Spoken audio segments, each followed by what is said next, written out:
Hey guys, welcome to the Liberal Hive Mind. I guess another bogus media narrative bites the dust. It seems as though finally in the end, Nikki Haley, the establishment Republican plant, Dick Cheney in heels, is now out of the race. And of course I don't mean out of the race for the presidential nomination. Of course that'll never happen. But I'm pretty confident in saying that Nikki Haley at this point is out of the race to be Donald Trump's running mate for that coveted vice presidential spot. Yeah, I know, of course, all the relentless, non-stop reporting of how electable Nikki Haley is, the endless reporting that Donald Trump is eyeing Nikki Haley as a running mate, and then of course following up with Nikki Haley essentially starting to suck up to Donald Trump after initially attempting to build her entire campaign, starting on a more anti-Trump tone. We got two topics for this video. First, we're going to start off with the Nikki Haley thing, and then I want to get into bogus media reports. These two topics are absolutely related. We got some stuff to get into, so let's roll the tape. Alright folks, so it seems as though Nikki is out of the running. Here's a message posted to Truth Social by Donald Trump. He writes, MAGA or I will never go for bird brain Nikki Haley. No loyalty, plenty of lies. Quote, I will never run against our great president, she said. He has done an outstanding job, to which I responded, how nice of you to say, Nikki, knowing full well that her words mean nothing. She even came to Mar-a-Lago with her family bearing gifts anyway. Bird brain doesn't have the talent or temperament to do the job. Make America great again. And so I guess the establishment hopes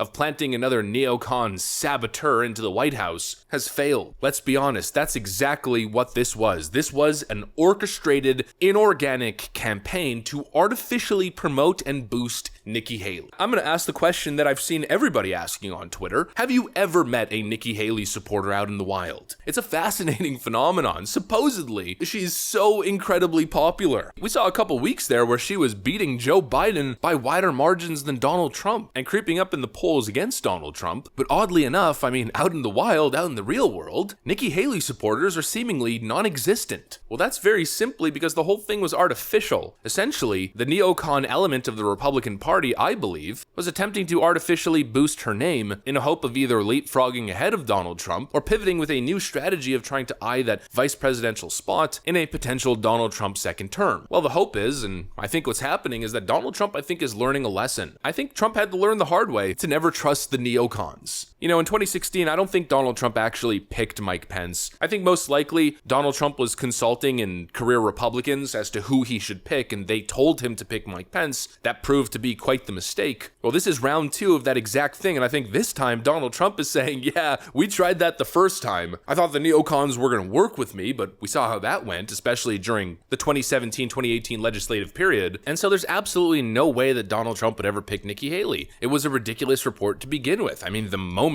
the report surfaced, people like Tucker Carlson and others were stating that they would actively campaign against Donald Trump had he made that pick. It was obviously never realistic. Nikki Haley is as establishment as they get, as dishonest as they get, the biggest flip-flopper I've ever seen in my life. It's hard to even perceive her as a real person, considering everything about her seems so contrived. And I think Donald Trump really hit the nail on the head when he said Nikki Haley doesn't have the talent or the temperament. She certainly doesn't have the talent. Her ability to convey ideas or provide powerful insight on issues like foreign policy and whatnot is certainly lackluster, and on the issue of temperament, her entire political message is, let's bomb our enemies to smithereens. She's basically the female version of Lindsey Graham. Not exactly the right temperament to lead the most powerful nation on earth. We're looking through peace through strength and peace through diplomacy, not all-out nuclear war. But anyways, that's pretty much the Nikki Haley part of this video. Next, let's talk about the Nikki Haley reporting phenomenon. You know, it goes back to what I always say in these videos. Once you see it, you can't unsee it. The American news media landscape is completely inorganic. It's hard to say what's the operating force behind it all. Could be the CIA, could be the billionaire class, could be certain politicians, it's hard to say exactly, but so much of it is obviously so fake. Where did this story come from that Donald Trump was eyeing Nikki Haley as a potential running mate? I'll tell you where it came from. It came from somebody's arse. That's how this stuff works. Here's a great example. We're now getting reports from Maggie Haberman at CNN that Donald Trump is privately very worried that SCOTUS will rule against him on ballot removal issue. Now is CNN political analyst Maggie Haberman.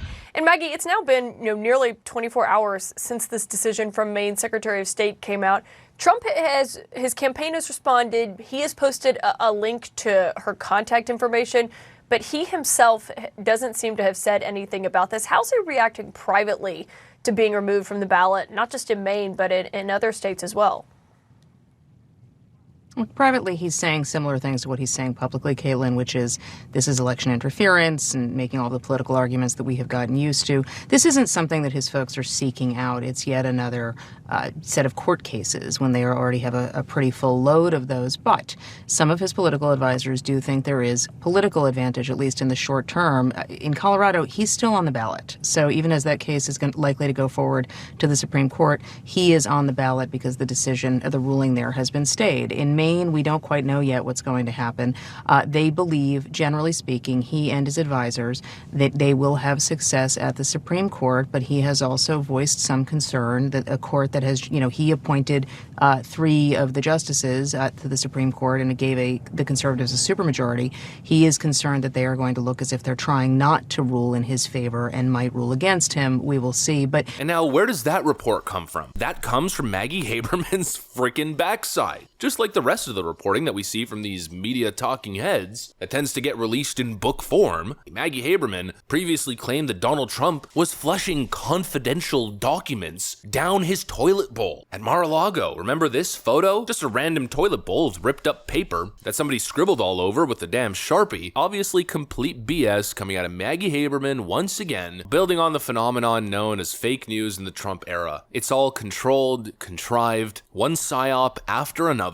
Nothing seems to be real in the age of Donald Trump, at least in the journalistic age of Donald Trump. People are just making it all up as they go. Every week you have some left-wing hack journalist writing an opinion piece or sometimes just writing an article, essentially mind-reading Donald Trump, telling us what Donald Trump is thinking. Yeah, the only person who knows what Donald Trump is thinking is Donald Trump. It's all so fake, and building on what we saw in 2020 and 2022, after Elon Musk released the Twitter files, we're starting to see the picture, aren't we? Ex-CIA analyst warns intelligence agencies will attempt to interfere in 2024 election to stop Republican candidate. No, really? Well, obviously, that's what they've been doing since 2016. And of course, if they can't stop him, then what are they going to do? They're going to put a bunch of plants in his administration, in his inner circle, leak, sabotage, and I believe that's exactly what Nikki Haley's purpose was. That's what a lot of people in the Trump administration's purpose was throughout his first 4 years in office. It's no coincidence that you turn on ABC News and you're met with 3 strong whammons who worked in the Trump administration who now believe that he is a threat to democracy. Fundamentally, a second Trump term could mean the end of American democracy as we know it. And I don't say that lightly. We all witnessed him trying to steal a democratic election before and going to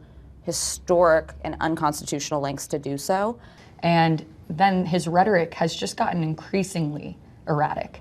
I mean, he has literally called for things like doing away with parts of the Constitution, wanting to weaponize the DOJ to enact revenge on his political enemies. The fact that he feels that he needs to lean into being a dictator alone shows that he is a weak and feeble man who has no sense of character and integrity and has no sense of leadership. Cassidy Hutchinson, the woman who lied in front of Congress and should probably be in prison. Alyssa Farah Griffin, massive grifter from The View. It's completely inorganic, and once you see it, you cannot unsee it. Fake reports, establishment plans, total media control, endless psyops. As if this is organic. Thousands of women worked for Donald Trump during the 4 years of his presidency, but apparently the only 3 people who get time on air at ABC are the 3 girls pushing the CIA/DNC talking point of Donald Trump being a threat to democracy. Give me a frickin' break. Oh, and actually, to add on top of the bias and on top of the non-stop brainwash bombardment, the whole Green Day Billy Joel Armstrong thing, this.